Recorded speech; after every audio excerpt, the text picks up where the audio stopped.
नमस्कार. आज आपण आलो आहे न्हावीगड किंवा रतनगड हा किल्ला पाहण्यासाठी, जो येतो तालुका बागलाण, जिल्हा नाशिक या ठिकाणी असणारा हा गिरिदुर्ग किल्ला आहे. आपणाला हरिहर किल्ल्याची आठवण करून देणारा हा किल्ला आहे. आपण आता गडमाथ्यावर पोहोचलो आहे. हा 3 पाण्याच्या टाक्यांचा समूह आहे. पाठीमागं एक टाका आहे आणि त्या कड्याला लागून 2 पाण्याच्या टाक्याचा समूह आहे व बरोबर त्याच्या वरच्या बाजूस एक नेड आहे. पाताळवाडी या ठिकाणी आपली गाडी लावली. गणपतीचे दर्शन घेऊन आपण गडाच्या दिशेने प्रस्थान करत आहे. समोर आपला गड पाहायला भेटत आहे. नाशिकमधील बागलाण प्रांत म्हणजे दुर्गांची खाण आहे. एकापेक्षा एक सरस असे किल्ले या प्रांतातील सेलबारी, डोलबारी या डोंगररांगेवर वसलेले आहेत.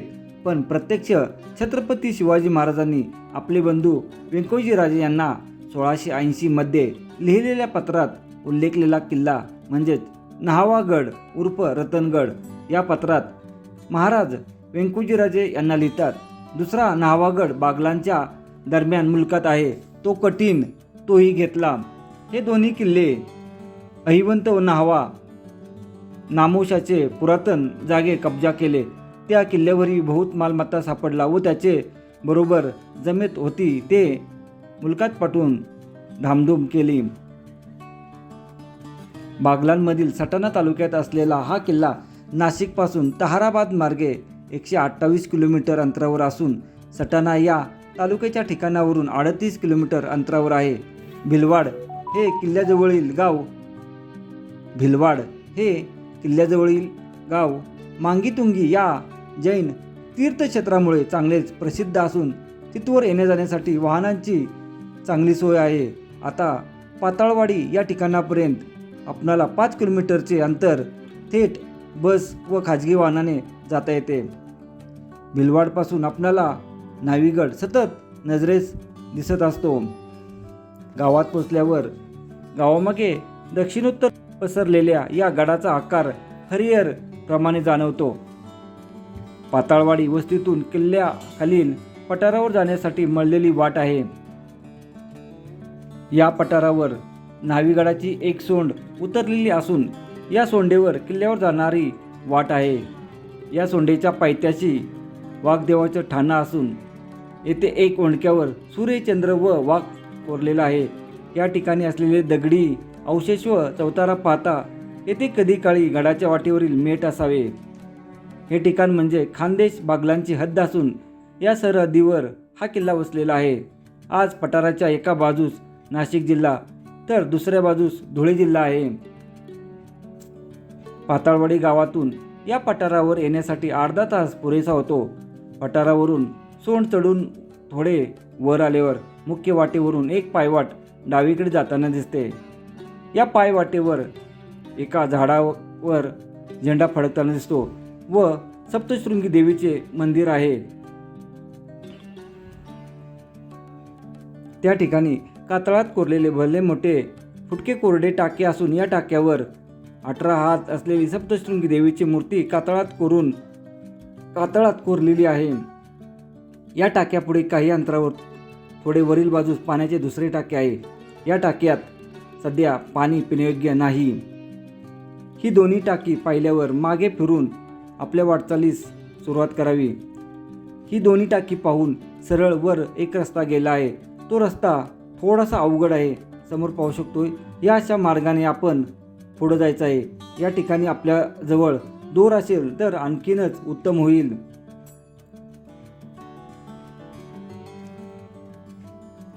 या वाटेने किल्ल्यावर डोंगर उजवीकडे व दरी डावीकडे ठेवत पुढे आल्यावर डोंगराच्या पोटात कोरलेल्या गुहेवजा टाके पाहायला मिळतात. वाटेच्या पुढील भागात कातळात उघड्यावर कोरलेली 2 टाकी असून दोन्ही टाक्यातील पाणी शेवाळाने हिरवेगार झाले आहे. वाटेत पुढे गुहेत कोरलेल्या खांब टाके असून त्यात तेल पाणी वापरात नसल्याने खराब झाले आहे. हे टाके पाहून पुढे आल्यावर कातळात कोरलेल्या पायऱ्याची वाट सुरू होते.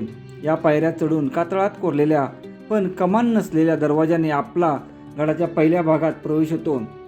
या दरवाजा शेजारी बुरुज बांधलेला असून दरीच्या काठाने काही प्रमाणात तटबंदी दिसून येते. या दरवाजाने आत शिरल्यावर वाट उजवीकडे सोंडेवरील बुरुजाच्या दिशेला वळते. वाटेच्या सुरुवातीस कातळात कोरलेली 2 खांबटाकी, 2 खांबी गुहा असून त्यापुढे एक फुटके टाके आहे. या वाटेने 5 मिनिटात आपण खालून पाहिलेल्या पहिल्या बुरुजाच्या माथ्यावर पोहोचतो. येथून खाली पाहिले असता बुरुजाखालून थेट वर येणाऱ्या वाटेची कल्पना येते व त्यातील धोका लक्षात येतो. बुरुजाकडून गडाच्या माथ्यावर जाणारी वाट पूर्णपणे कातळात कोरलेली असून या पायरी मार्गावर माती साठल्याने त्या सावधगिरीने पार कराव्या लागतात.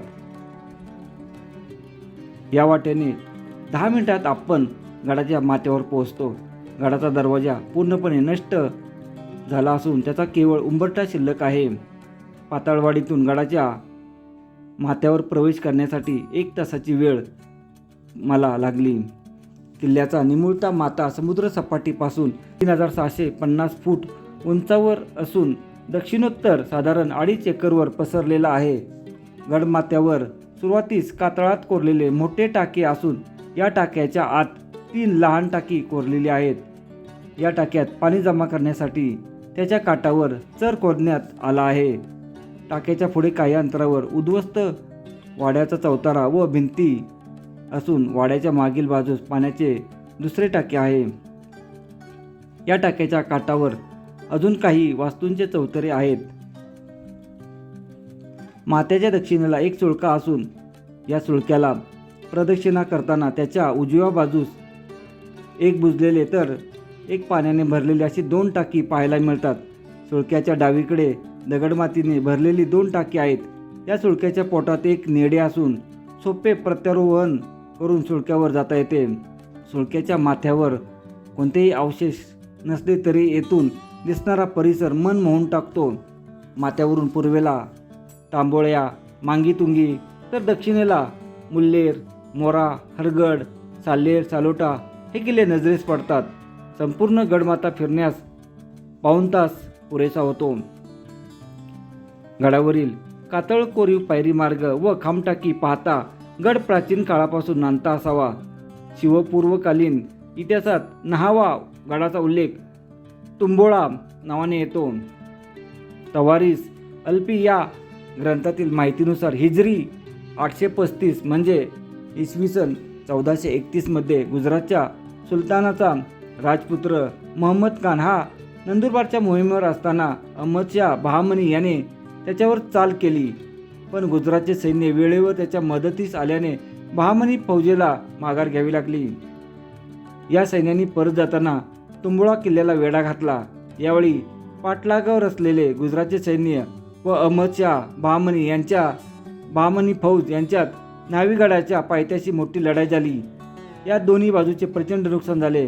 पण लढाई निर्णायक न ठरल्याने दोन्ही सैन्यांनी रात्रीच्या अंधाराचा फायदा घेऊन माघार घेतली. इसवी सन 1670 मध्ये कांचनबारीच्या लढाईनंतर मोरोपंत पिंगळे यांनी हा किल्ला व आसपासचा परिसर मराठ्यांच्या ताब्यात आणला, पण तो नंतर पुन्हा मोगलांच्या ताब्यात गेला असावा. शिवकाळात या गडाचा उल्लेख नावागड असा आला आहे. कालांतराने नावागडाचे न्हावीगड असे सोपे नामकरण झाल्याने इंग्रजी कागदपत्रात या किल्ल्याचा बार्बरस फोर्ट या नावाने उल्लेख येतो. खाजगी वाहनाने आपण एका दिवसामध्ये न्हावीगड व मांगीतुंगी हे सुळके एका दिवसात आपण पाहतो.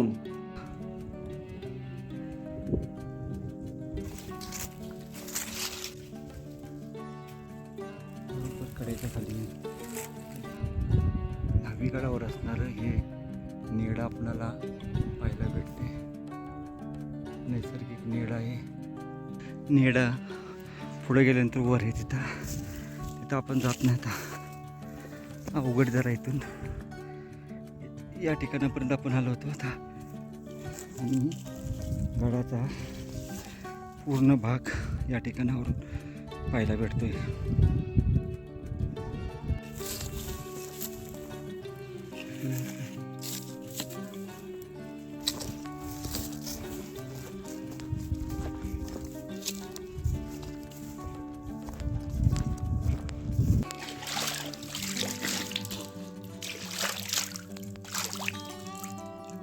सुद्धा थोडी तटबंदी पाहायला भेटते. एवढा कडा असून सुद्धा या ठिकाणी तटबंदी केली आहे. म्हणजे याच्यावरून गडाला किती सुरक्षित करण्यात आलं आहे हे लक्षात येते. हे बघा कसं जायचंय. 90° या ठिकाणच्या पायऱ्या पाहिल्या तर आपणाला खूपच आव्हानात्मक वाटत आहेत. गडावर आपण शेवटच्या टप्प्यामध्ये या ठिकाणी असं पाहू शकतोय, खोपण्या केलेल्या पाहायला भेटत आहेत. वर चढताना टप्प्यातील अवघड आणि आव्हानात्मक असणारा हा टप्पा आहे. याचा उतरायचं खाली. या टप्प्यातून वर जाताना काही नाही वाटत, परंतु खाली उतरताना खूप आव्हानात्मक आणि अवघड आहे. खूप काळजीपूर्वक उतरावे लागते. हा अतिशय अवघड टप्पा आहे, तरी आपण बघू जाण्याचा प्रयत्न करू. याच्या वाटेतून आपल्याला बुरुजाच्या खालच्या वाटेने आपण चालू आहे. कुणीच येण्याचा प्रयत्न करू नका बिलकुल या वाटेने. चोर वाटाचा ही खूप डेंजर आणि भयानक आहे. या बुरुजाच्या खालील वाटेने आल्यानंतर आपणाला ठिकाणी पाण्याचं टाका आहे ते पाहायला भेटतं. खूप मोठं पाण्याचं टाका आहे.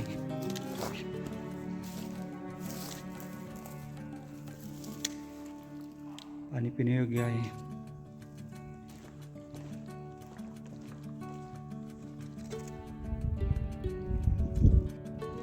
पातळ करू.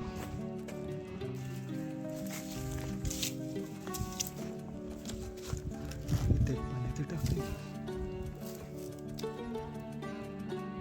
ठिकाणी आपणाला असे होल्स पाहायला भेटतात. काही बाजूला पाण्याची टाकी आहेत.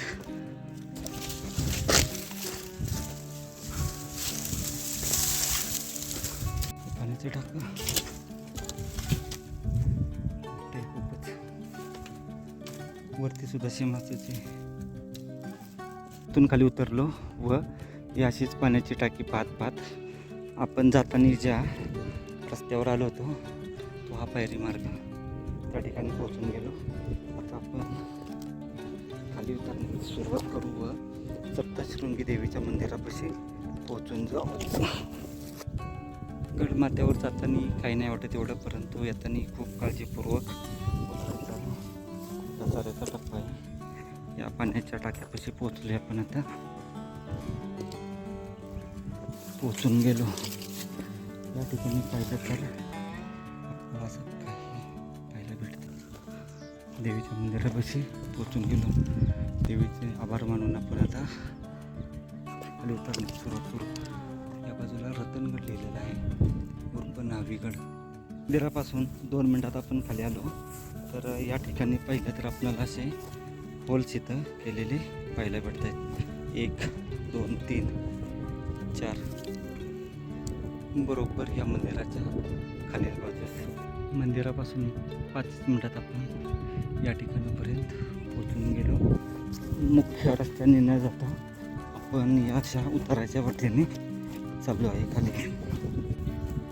खाली पोहोचून गेलो आपण. आता जी वाट भेटेल त्या वाटेने आपण खाली आलो. आता या शेतातून आता चालत राहायचे. मगाशी आपण त्या वाटेने तसंच गेलो. ती वाट सोपी आहे. सकाळी आपण 9:40ला ट्रेक चालू केला होता व आता